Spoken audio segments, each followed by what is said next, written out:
How to open Google Drive in mobile. Hey everyone, welcome back to the channel. If you're new here, don't forget to hit the subscribe button and turn on the notification bell to not miss any updates.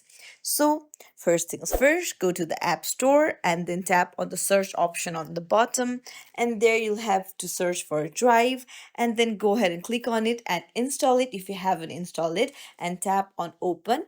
So once you open it, you'll have to sign in, and there you go. Your drive will appear like this, and you can check all the file that you have uploaded in your drive right from your mobile device. However, if you don't want to open an app, then you can also go to your browser and then search for the drive. So I'll go to Google Chrome and then search for Google Drive, and then I can just tap on it, and I'll have to sign in from this link as well to access my drive. And that's it. If you found this tutorial helpful, don't forget to like and subscribe to our channel for more tips and tricks. Thank you for watching.